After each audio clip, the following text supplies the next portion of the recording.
I do work the day job, so Yeah. I got X amount of hours in a week that I can allocate towards my dream. I treat my side business like it's my full-time business. It's a full-time grind in my mind, so there's really no time to pump the brakes and feel sorry for myself.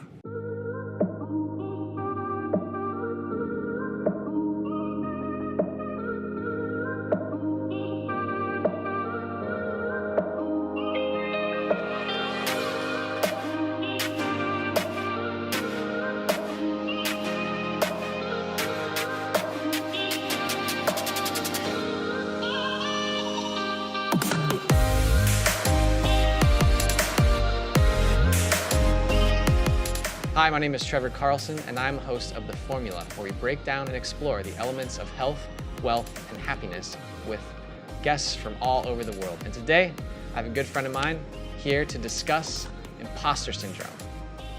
What's going on? My name is Scotty Russell, and I create under the name Perspective Collective, where I do lettering, illustrations, public speaking, and I am the host of the weekly podcast, Perspective Podcast. Let's get into this. Let's do it. All right.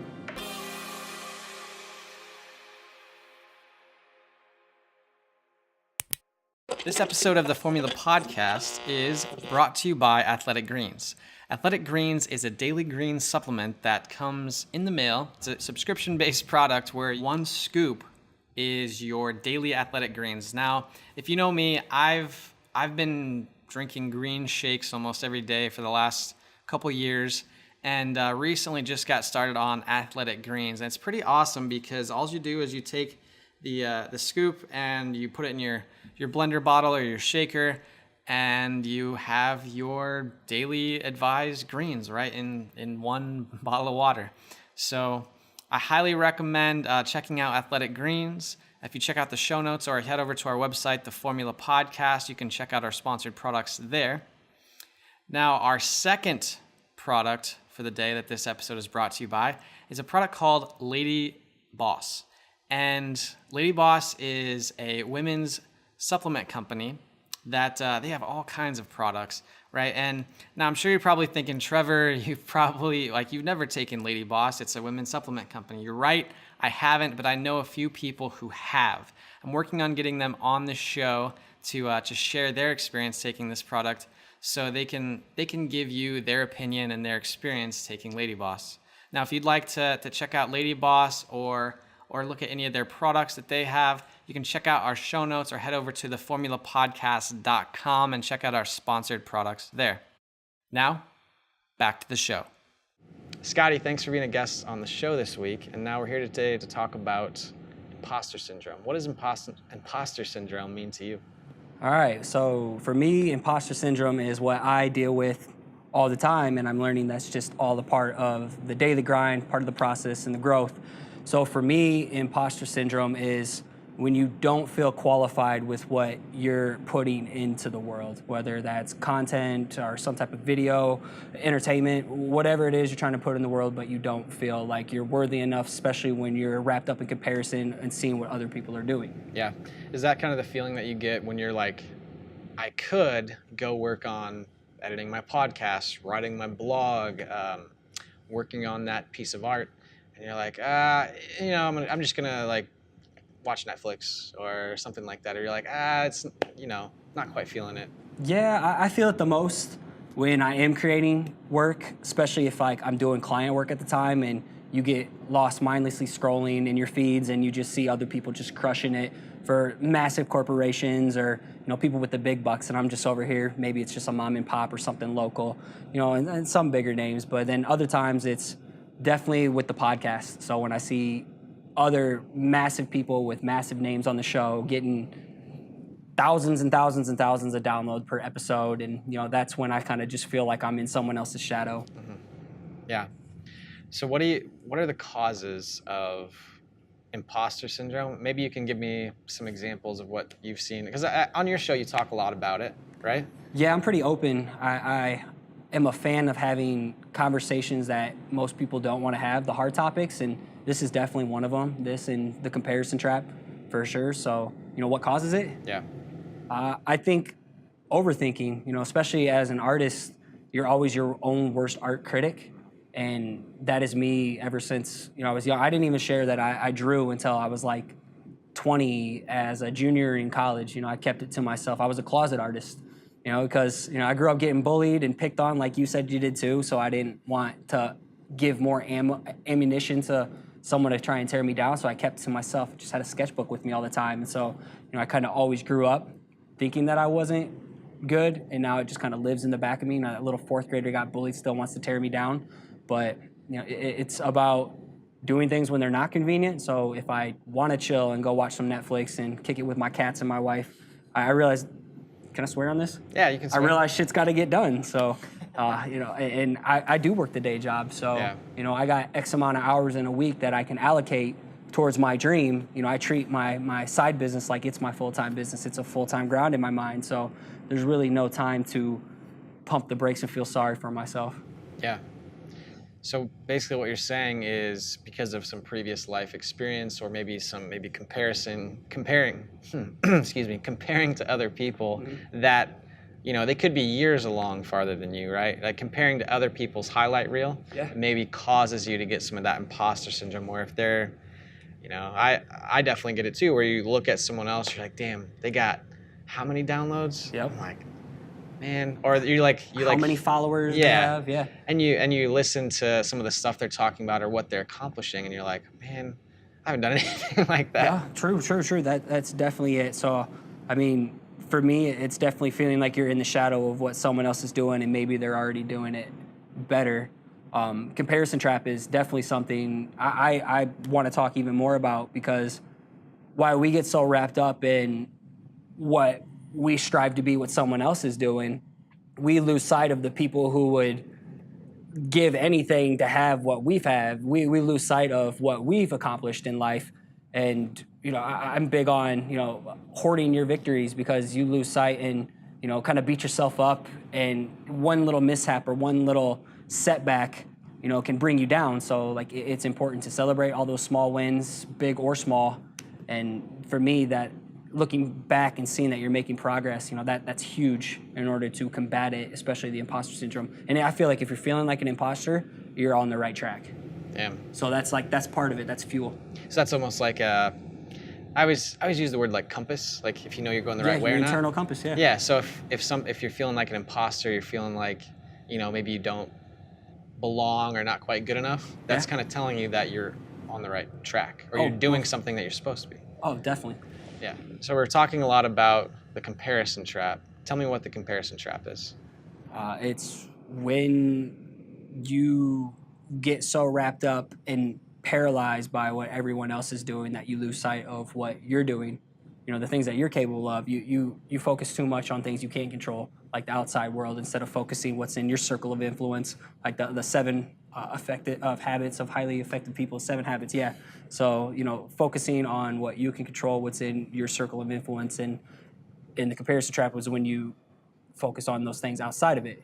And that's so easy to do because people live such a curated life. We're such a digital world in a social media age, an era where, people only post their highlights. And so when you only see the highlights, you start thinking that your life is shit because, you don't have as awesome of things to post.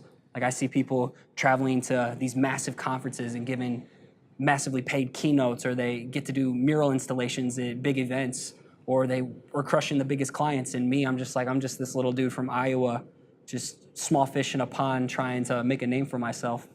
And that's where you can get paralyzed, and to the point where you are scared to try in the first place, or you don't want to stick it out and persevere because what's the point? You'll never get to their level. So to me, that's the trap. Yeah. I feel like that's one of those things where the more time that you spend on Instagram or social media following this stuff, especially if you're in the grind, right? And especially when you're on, I've listened to your show a bunch of times. What do you call it when things go downhill? The funk? Yeah, when you're in the funk. And you look at that stuff, I'm sure that makes that comparison trap much easier to fall in. Yeah, when you're to me, Instagram, social media, Dribble, Behance, all these platforms, they're tools. And you use these tools to your advantage. They can be sources of inspiration, but when you spend too much time consuming instead of producing, 1% out there in the world, I feel, is like the producers. We're the creators of the world, while everybody else is a consumer. And when you start spending more time consuming than producing, I think you're setting yourself up to easily slip into those funks. Yeah. So you have to monitor, are you on your phone right now for using it as a tool to your advantage, or are you letting yourself consumed and be influenced by what everyone else is doing? And so that there's a fine line of what is too much, so be intentional. Yeah. Pretty much about everything you do, wake up and just be intentional, especially if you have a day job. Yeah. You have to be intentional because you only have X amount of time in a week to do your thing. So yeah, the more finite your resources, especially time, Yeah. the more intentional you have to be with it. Exactly. Yeah. So let's assume that you're in the funk and you're dealing with some imposter syndrome, or you're in the comparison trap. How do you work through it? How I work through it. Okay, so I live by a motto. We've talked about this before, and I'm a pizza junkie, and it's been a huge influence in my life ever since Ninja Turtles and Home Alone, Macaulay Culkin. What was your favorite Ninja Turtle? Michelangelo. Oh, okay. Come on, man. Okay.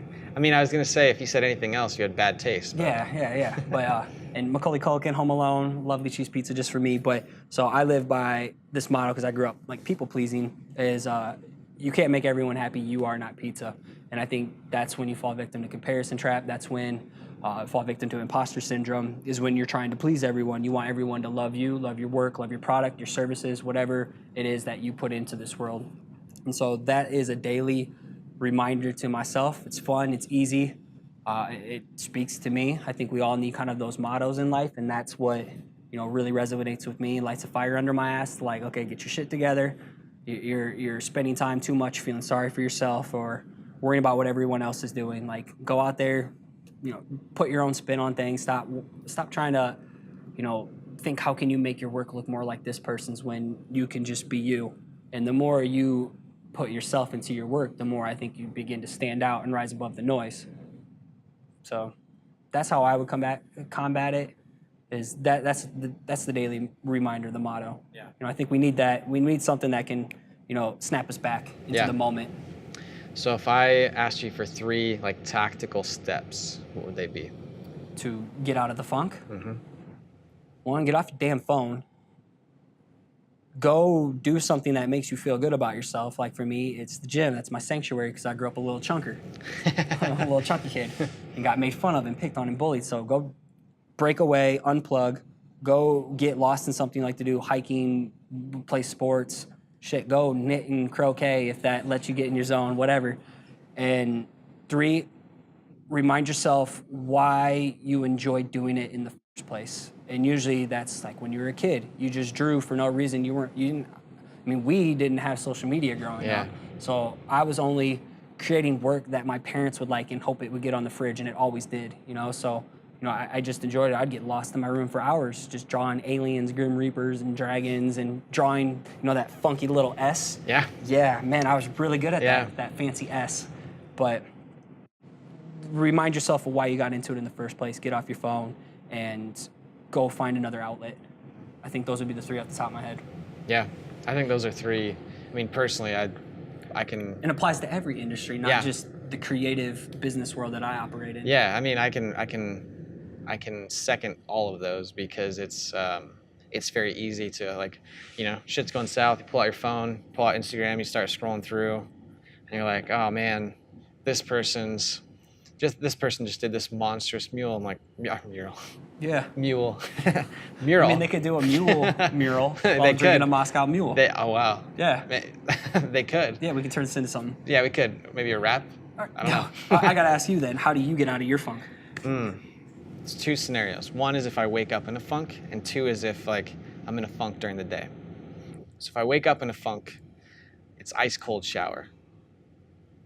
I usually get in. I like hot showers in the morning, so I usually turn it up way up. It's a normal human thing. Yeah. So you get in the shower, steam's rolling off of you, right? And then before you get out, you're just those mornings when you're just in a bad spot. You're just stressed. You got all kinds of stuff on your mind. You just take that dial and you just start breathing and crank it all the way to cold. and you just stay in as long as you can. And that makes you have a better day. Because if you can survive that, you can handle pretty much any of the other shit that comes your way. Okay. That's a new one. Haven't heard that. It knocks you out of your head completely. So if it's pouring rain out and it's freezing, yeah, is that basically like you take a walk and in a cold shower so you kill two birds with one stone? I've never tried that. All right. That's a really good idea. Right, It's been rainy and hot out, so that doesn't quite work, but maybe you get cold in the rain. I don't know. Yeah.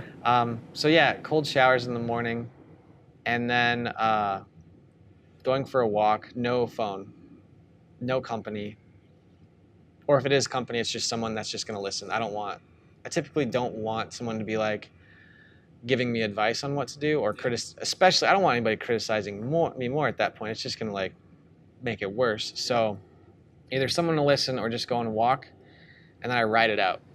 Yeah, okay, Yeah. That's a good one. Yeah, I guess I would similarly do the same if there's something that's like bugging me, that I know other people could find value in, then it turns into a blog post and a podcast episode. So yeah. It's like diary journaling, but repurposing the content. Yeah, I do a really weird thing. So I don't think I've ever told anyone this before. So when I journal and I'm having like something is stressing me out, or it's like a problem I can't solve, or I'm just not feeling 100. I'll have like an internal I'll have like a conversation with myself on a piece of paper. So I'll write a question, and then I'll write my answer, and then I'll write a follow-up question. I just keep going back and forth until I just ask myself the right questions to get to the answer that I feel like is the right way to approach this situation. Interesting. Yeah. I don't know how I ever came up with that, but I found it to be really helpful, because the thing is like, I feel like everyone already knows the right answer, or like knows what to do next. They just have some imposter syndrome or fear or something. An obstacle. That's keeping them from doing it. But when you phrase it as a question to answer, especially on paper, it makes it harder to hide behind anything else. That's interesting. Yeah. And also getting like a nice workout in too. Yeah. That helps everything. Yeah. Yeah. I would agree with you 100% on that. Yep. All right, so let's say that someone's listening to this episode, either in your audience or mine, and they're going through the funk, they're having problems with imposter syndrome, they're stuck in the comparison trap, and they start trying to work through some of the solutions we discussed, but it can be really frustrating. Even if like you go to the gym, sometimes you still don't feel the best afterwards. Yeah. So what advice do you have to someone who's like starting to climb their way out of that? All right, yeah, I have plenty advice, but one thing specifically. So this isn't things you can just like snap out immediately. Maybe once in a while you can. Maybe the shower will knock you out of it. Maybe the gym will get those endorphins flowing and get you back ready on track. But other times it can be seasons or phases. And, I've dealt with that where you just feel like shit for, I've gone periods of like a month or two, just in a funk where, I don't feel like I'm getting the attention or the eyes on my work that I deserve. I'm busting my ass and, no one sees it. Or it's just not as good as I think it could be compared to someone else. But it may sound cheesy, but I was one who like literally would build everything up inside of me, and it would tear me down and make things worse and make it impossible to climb out of a dark spot. So for me, it's talking it out, whether it's like talking it out on paper, but for me, I have to like seek out. I'm big about surrounding myself with like-minded people who I trust, who can listen. And for me, that's been big, is being able to talk it out and in close with close people who I know won't judge, safe zones. So, and letting people know, hey, this is how I'm feeling, this is how I'm attempting to respond. If they have something to say, they don't. Otherwise, I open back up on like a podcast or a blog post and I just put it out there. So for me, it's about getting it out there and transparent, not being worried about what someone's going to think about it, because people are going to judge. That's their fault. You can't be pizza. Everyone's not going to like you or accept you, and that sucks to hear, but it's just the facts at the end of the day. So, I make sure to get things out after spending the first 20 something years of my life not doing it. Yeah. So that's been big for me. Yeah. Vent sessions. Yeah. Get some brewskis. Some brewskis and Yep. get it out. Yep. That reminds me of I ended up, well, to date, it's like the most popular blog post I wrote, and it was probably one of the hardest ones, and that was like, I just turned 30, and I was like, man, I feel like I should have something really smart to say because I just turned 30.